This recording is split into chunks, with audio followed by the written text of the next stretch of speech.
स्वागत है आपका स्टूडेंट क्वेस्ट में। मैं बीके मौर्य प्रस्तुत हुआ हूँ एक नए वीडियो के साथ। नमस्कार साथियों, आज हम लोग अंतर्राष्ट्रीय राजनीति के विषय में चर्चा करेंगे। अंतर्राष्ट्रीय राजनीति क्या है, उसका क्षेत्र क्या है, उसकी प्रकृति क्या है, इस पर चर्चा करेंगे। सबसे पहले हम जान लेते हैं अंतर्राष्ट्रीय राजनीति का नामकरण कैसे हुआ। अंतर्राष्ट्रीय राजनीति सामान्य रूप से हम दो देशों के बीच होने वाले संबंधों को कहते हैं, लेकिन अंतर्राष्ट्रीय राजनीति के लिए कई और शब्दावलियों का भी प्रयोग होता रहा है, जैसे विश्व राजनीति, अंतर्राष्ट्रीय संबंध, वैश्विक राजनीति या अंतर्राष्ट्रीय मामले इत्यादि। इन शब्दों का प्रयोग होता रहा है, लेकिन मुख्य रूप से दो नाम प्रचलित होते हैं जो अल्टरनेट एक प्रायः सिनोनिम के रूप में, पर्यायवाची के रूप में बदल बदल कर प्रयोग किए जाते रहे। इन सब में पहला जो शब्द है अंतर्राष्ट्रीय संबंध और दूसरा है अंतर्राष्ट्रीय राजनीति, लेकिन इन दोनों में अंतर भी है। जैसे अंतर्राष्ट्रीय संबंध एक व्यापक अवधारणा है जिसमें राजनीतिक, आर्थिक और सामाजिक और सांस्कृतिक संबंधों पर सब पे चर्चा की जाती है, लेकिन अंतर्राष्ट्रीय राजनीति जो है वो एक संकुचित धारणा है जिसमें केवल राजनीतिक पक्षों पर ही विचार विमर्श किया जाता है और किसी पक्ष की चर्चा नहीं की जाती, इसलिए इसे संकुचित कहते हैं। लेकिन सामान्य बोलचाल में या राजनीतिक शास्त्री इन दोनों शब्दों का प्रायः पर्यायवाची के रूप में बदलकर प्रयोग करते रहते हैं। जैसे कि मॉर्गनथाउ और केनेथ थॉमसन जो विद्वान हैं, इन्होंने अंतर्राष्ट्रीय राजनीति को अंतर्राष्ट्रीय संबंध का ही एक अभिन्न अंग माना और दोनों का प्रयोग अल्टरनेट रूप से समय समय पर इन्होंने किया है। लेकिन पामर, पार्किंसन, जॉर्ज बर्टन जैसे विद्वान अंतर्राष्ट्रीय संबंध को ही उपयुक्त शब्दावली मानते हैं अंतर्राष्ट्रीय राजनीति को समझने के लिए। अंतर्राष्ट्रीय राजनीति की शुरुआत कब से हुई? अंतर्राष्ट्रीय राजनीति एक बहुत ही नवीन विषय है जिसकी शुरुआत 1919 से मानी जाती है, 1919 से मानी जाती है, क्योंकि 1919 में वेल्स विश्वविद्यालय में वुड्रो विल्सन पीठ की स्थापना हुई और इसी पीठ के माध्यम से अंतर्राष्ट्रीय संबंधों का अध्ययन प्रारंभ किया गया था।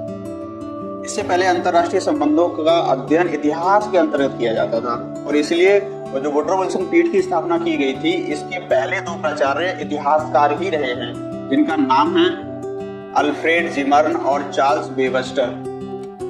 अंतर्राष्ट्रीय राजनीति का उदय एक विशेष कालखंड में हुआ। वो कालखंड प्रथम विश्व युद्ध और द्वितीय विश्व युद्ध के बीच का दौर का रहा है। प्रथम विश्व युद्ध के समाप्त होने के बाद में एक नई ऐसी व्यवस्था की जरूरत महसूस हुई जिसके द्वारा विश्व में शांति स्थापित की जा सके। तो उसी समय वैश्विक स्तर पर कई सारे कानून बने, नई संस्थाओं ने जन्म लिया। इसी के साथ साथ अंतर्राष्ट्रीय राजनीति के अध्ययन की परंपरा भी प्रारंभ होने लगी। इसी दौर में अंतर्राष्ट्रीय राजनीति को संस्थागत रूप दिया गया, क्योंकि नई नई संस्थाओं का विकास हो रहा था। तो संस्थाओं के लिए तो क्या सिद्धांत होंगे, उनके किन सिद्धांतों पर वो संस्थाएं काम करेंगी और उन संस्थाओं का स्ट्रक्चर क्या होगा, संरचना क्या होगी और उनका गठन कैसे किया जाएगा और वो कैसे देशों का उसमें प्रतिनिधित्व होगा, इन सबको ध्यान में रखते हुए संस्थाओं के अध्ययन पर अधिक जोर दिया गया था। व्यवस्थित रूप से अंतर्राष्ट्रीय राजनीति के जो सिद्धांत हैं उनका विकास द्वितीय विश्व युद्ध के बाद से प्रारंभ हुआ। इसीलिए व्यवहारिक रूप से इसका अध्ययन द्वितीय विश्व युद्ध के बाद से ही माना जाता है, लेकिन सैद्धांतिक रूप से या फिर हम कहें प्रारंभिक रूप से तो प्रथम विश्व युद्ध के शुरुआत से ही 1919 से इसका प्रारंभ माना जाता है। इसी कारण से द्वितीय विश्व युद्ध को अंतर्राष्ट्रीय राजनीति में एक निर्णायक पड़ाव माना जाता है और द्वितीय विश्व युद्ध के बाद से ही अंतर्राष्ट्रीय राजनीति को एक स्वतंत्र स्वायत्त विषय के रूप में अध्ययन करने की मांग बढ़ती रही। असल में स्वतंत्र और स्वायत्त विषय किसे कहते हैं, उसके कुछ मानदंड होते हैं। उसके 3 मानदंड होते हैं। पहला है पर्याप्त एवं निश्चित विषय सामग्री। अगर विषय सामग्री आपकी पर्याप्त है तो हम उसका स्वतंत्र अध्ययन करने के लिए उस विषय को मान सकते हैं। दूसरा है स्पष्ट अवधारणात्मक संरचना, मतलब उसके सिद्धांत, उसके कंसेप्ट, उसकी अवधारणा एकदम स्पष्ट होनी चाहिए, तब हम मानेंगे कि ये विषय स्वायत्त है, स्वतंत्र है, एक अलग से इसका अध्ययन किया जा सकता है। और तीसरा है व्यावहारिक महत्व एवं वैज्ञानिक सिद्धांत। जो भी उसकी अवधारणाएं हैं, जो भी उसके सिद्धांत हैं, वो व्यवहारिक होनी चाहिए और उनका इम्प्लीकेशन भी होना चाहिए, तभी हम मानेंगे कि ये एक स्वतंत्र और स्वायत्त विषय के रूप में स्थापित करने लायक विषय है या डिसिप्लिन है। रही बात अंतर्राष्ट्रीय राजनीति की, तो इसके संबंध में विद्वानों के बहुत अलग अलग मत रहे हैं। जैसा कि सभी ह्यूमैनिटीज के विषयों के बारे में सभी विद्वानों के अलग अलग मत रहते हैं। तो इसी तरह राजनीति विज्ञान या अंतर्राष्ट्रीय राजनीति के संबंध में भी अलग अलग विद्वानों के अलग अलग मत हैं। किसी ने इसे स्वतंत्र विषय माना, किसी ने इसे स्वतंत्र विषय नहीं माना, लेकिन आज के समय में इसको एक स्वतंत्र विषय के रूप में अध्ययन किया जाने लगा। अब हम जरा अंतर्राष्ट्रीय राजनीति की परिभाषाओं के बारे में चर्चा कर लेते हैं। विद्वानों ने इसकी किस प्रकार परिभाषा की है। जैसे बर्ट्रैंड रसेल ने कहा, अंतर्राष्ट्रीय राजनीति विश्व सरकार की अवधारणा का अध्ययन करने वाला विषय है। जिसमें विश्व सरकार की कंसेप्ट का अध्ययन किया जाता है, वही अंतर्राष्ट्रीय राजनीति है। जबकि फेलिक्स ग्रास का कहना था, अंतर्राष्ट्रीय राजनीति वास्तव में विदेश नीतियों का अध्ययन है, इसके अतिरिक्त और कुछ नहीं है। मतलब देश किस प्रकार की नीति अपनाता है दूसरे देश के प्रति, उनका अध्ययन ही अंतर्राष्ट्रीय राजनीति है। वहीं यथार्थवादी विचारक मॉर्गेनथाउ का कहना है कि अंतर्राष्ट्रीय राजनीति सभी राजनीतिक उद्देश्यों की भांति शक्ति के लिए संघर्ष है। इनका मानना था केवल शक्ति संघर्ष ही अंतर्राष्ट्रीय राजनीति में मुख्य विषय है और कुछ नहीं। इस प्रकार अंतर्राष्ट्रीय राजनीति के 3 महत्वपूर्ण तत्व निकल के आते हैं। पहला है राष्ट्रीय हित, दूसरा है संघर्ष और तीसरा है शक्ति। अच्छा, फिर सवाल उठता है कि अंतर्राष्ट्रीय राजनीति का हमें अध्ययन क्यों करना चाहिए, या इसमें हम किन विषयों का अध्ययन करते हैं। जैसे अभी कुछ परिभाषाओं में हमने सुना भी कि विदेश नीतियों का अध्ययन है, या सरकार की अवधारणा का अध्ययन है, या फिर शक्ति के संघर्ष का अध्ययन है। लेकिन कुछ और भी एस्पेक्ट रहते हैं इसके, जिनके बारे में हम आगे चर्चा करेंगे। अभी वास्तव में स्वतंत्र राजनीतिक समुदायों, जैसे जिन्हें हम राज्य कहते हैं, राज्यों के अपने उद्देश्यों अथवा हितों के आपसी विरोध या प्रतिरोध, ये संघर्ष से उत्पन्न उनकी क्रिया प्रक्रियाएं और संबंधों का अध्ययन ही अंतर्राष्ट्रीय राजनीति कहलाती है। मतलब जो राज्य हैं उनके आपस में होने वाले विरोध, संघर्ष और उन संघर्षों से वो कैसे निपटते हैं, कैसे डिप्लोमेटिक रूप से उसमें अपने हितों को साधते हैं, इन सब का अध्ययन ही अंतर्राष्ट्रीय राजनीति है। ऐसा कहने वाले विद्वान हैं स्प्राउट। ये परिभाषा स्प्राउट ने दी है। बात कर लेते हैं अंतर्राष्ट्रीय राजनीति की विषय वस्तु क्या, इसमें हम किन किन पक्षों का किस तरह से अध्ययन करते हैं। इसके लिए कई विद्वानों ने अपने अपने विचार व्यक्त किए हैं कि इसमें हम किन किन चीजों का अध्ययन करेंगे, उसको हम समझने का प्रयास करेंगे साथ में मिलकर। प्रोफेसर फ्रेडरिक एस डन है, इन्होंने अपना एक लेख लिखा था वर्ल्ड पॉलिटिक्स।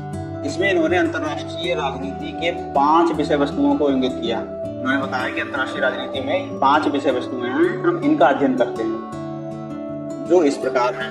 अंतर्राष्ट्रीय राजनीति पहला है, और दूसरा है अंतर्राष्ट्रीय अर्थशास्त्र, और तीसरा है अंतर्राष्ट्रीय विधि एवं संगठन, और चौथा है राजनयिक इतिहास, और 5वां आता है हमारा राजनीतिक भूगोल। इस तरह से इन्होंने 5 विषय वस्तुएं बताई हैं।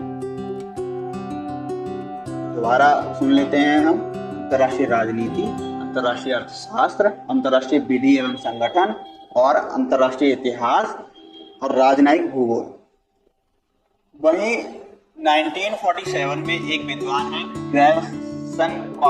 ग्रेसन कार्क ने भी 5 विषय वस्तुओं को शामिल किया है। उसने बताया कि अंतर्राष्ट्रीय राजनीति के 5 तत्व हैं। ग्रेसन कार्क ने 1947 में बताए थे, जिसमें पहला है राज्य व्यवस्था के रूप में कार्यप्रणाली का अध्ययन, दूसरा है राज्य की शक्ति को प्रभावित करने वाले तत्वों का अध्ययन, तीसरा है अंतर्राष्ट्रीय स्थिति एवं महाशक्तियों के विदेश नीतियों का अध्ययन, चौथा है वर्तमान अंतर्राष्ट्रीय नीतियों के इतिहास का अध्ययन। दूसरे शब्दों में कहें तो वर्तमान अंतर्राष्ट्रीय संबंधों के इतिहास का अध्ययन, और अंतिम है अधिक स्थायित्व वाली विश्व राजनीतिक व्यवस्था का अध्ययन तथा उसके निर्माण की प्रक्रिया का अध्ययन। अतः ग्रेसन कार्क का ये जो अध्ययन है, जिसमें इन्होंने 5 तत्व बताए हैं, इनको समझने के बाद ये समझ आता है कि इन्होंने ये जो अपना विचार प्रस्तुत किए, ये परंपरावादी आदर्शवाद की झुकाव इनमें ज्यादा नजर आता है, क्योंकि इन्होंने व्यवस्था की तरफ ज्यादा ध्यान दिया, ना कि उसके व्यवहारिक पक्ष की ओर। वहीं 1954 में विंसेंट वेकर एक विचारक हुए हैं, और इन्होंने अपना एक अध्ययन किया था कार्नेगी संस्थान के अंतर्गत। उन्होंने कुछ अपने तत्व बताए हैं, जिसके अंतर्राष्ट्रीय राजनीति में अध्ययन किया जाए। इसमें पहला है अंतर्राष्ट्रीय राजनीति की प्रकृति एवं प्रमुख शक्तियां क्या हैं। अंतर्राष्ट्रीय क्षेत्र में सक्रिय राजनीतिक, सामाजिक एवं आर्थिक संगठन क्या हैं। तीसरा है राष्ट्रीय शक्ति के तत्व क्या हैं। और चौथा है राष्ट्रीय शक्ति की सीमाएं और नियंत्रण कैसे किया जाए। जो विश्व के प्रमुख देश हैं उनकी विदेश नीतियां क्या हैं। और अंतिम है अंतर्राष्ट्रीय संबंधों का इतिहास। इन 5-6 बिंदुओं को इन्होंने अंतर्राष्ट्रीय राजनीति के अंतर्गत रखा। इनके अध्ययन में यथार्थवादी विज्ञान का झलक साफ नजर आती है।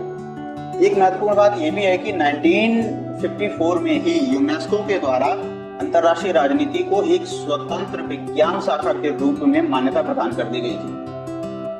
आज की वीडियो में यहीं तक, आगे हम इसके उपागमों की चर्चा करेंगे।